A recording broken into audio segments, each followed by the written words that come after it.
Moje hokejové detstvo som strávil v Slovane Bratislava, kde som prešiel v podstate všetkými mládežníckymi kategóriami až do seniorského mužstva.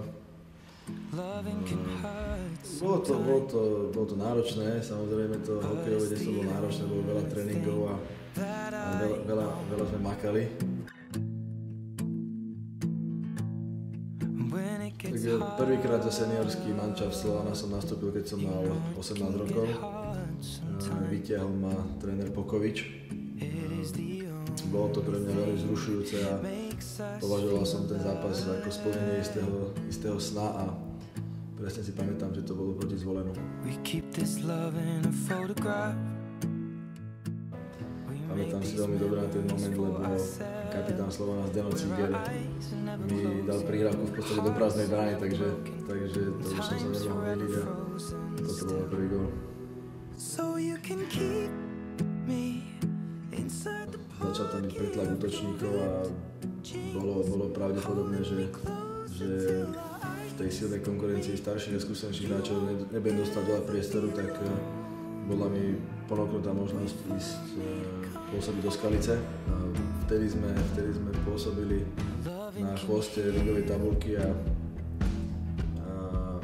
potom na ďalšiu sezónu už sa situácia začala meniť, došiel Žigo Pálfi a zrazu sme začali hrať o medaily, takže bolo to veľmi, veľmi krásne obdobie, nádherné, tí ľudia tu žili tým hokejom a veľmi nám drukovali a spomínam veľmi rád na toto obdobie. V roku 2008 sme so Skalicou zažili také mierne sklamania, lebo sme skončili na 3. mieste a dvere finále nám zostali zatvorené. Ale napriek tomu ľudia nás veľmi podporovali a čakali nás tu po príchode pri autobuse a boli spokojní a boli sme takými ich hrdinami. Ale ten najpamätnejší moment pre mňa v skalickom drese bola určite účasť vo finále v sezóne 2008-2009, kde sme na ceste do finále porazili bratislavský Slovan a samozrejme, že som cítil také zadozučenie, že sme dokázali cez nich postúpiť a boli sme po finále s Košicami. Veľmi čerstvo mám v pamäti práve po tomto zápase rozhodujúcom, ktorý sme hrali v Bratislave a vyhrali sme tak pred zimným štadiónom. V Skalici nás čakalo obrovské množstvo ľudí a pre nich sme boli už v tom momente vlastne majstri, lebo sme porazili Slovan a to bola veľká vec a možno, že sme sa aj my trošku uspokojili s tým a možno, že to bola jedna z príčin toho, že sme prehrali potom vo finále s Košicami. Tie emócie boli naozaj silné, lebo potom v prehratom zápase poslednom zavládlo také ticho na zimnom štadióne v Skalici, že keď niekto hodil na zem klinec, tak to bolo počuť. Bolo to veľké sklamanie a na druhej strane nás tešilo, že sme boli druhí a v podstate to bol taký historický úspech skalického hokeja.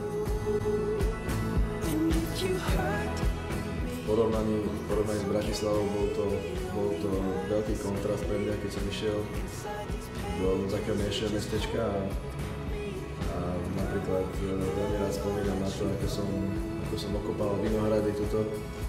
Som pomáhal jednom kamarádovi a on ma učil, že ako sa robí víno skalické a tak ďalej, takže toto boli také aj mimohokejové veci, ktoré Skalici sa mi veľmi páčili. Myslím si, že veľa ľudí počas celej mojej kariéry mi fandilo a podporovalo ma, ale myslím, že najviac to prežívali moji starí rodičia, ktorí možno nejakým spôsobom videli vo mne ich syna a sledovali moju kariéru podrobne, navštevovali zápasy. Boli takmer na každom zápase, ktorý som hral v Skalici alebo v Slovane. Samozrejme do Košic sa nedostali vždycky, ale aj tam dokonca za mnou chodili a babička, ktorá má teraz 77 rokov, navštevovala moje zápasy až doteraz, takže myslím si, že jednoznačne ona s detkom boli moji najväčší fanúšikovia. Definitívne som sa rozhodol o ukončení mojej kariéry pár dní dozadu, keď som sa v noci zobudil na to, že sa necítim nohu a nebolo to prvýkrát, ale ten pocit bol natoľko silný a vystrašil ma, že som si povedal, že asi už nemá zmysel hlavou ísť proti múru a bude lepšie, keď tú kariéru hokejovú ukončím, aby som mohol fungovať v bežnom živote ako plnohodnotný, zdravý človek a nezobudil sa jedného dňa s tým, že si tú nohu budem necítiť už na stále.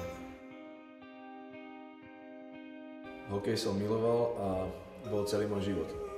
Hovorí sa, že kde sa zatvárajú jedny dvere, tam sa otvárajú ďalšie a za nimi ma čakajú už nové výzvy.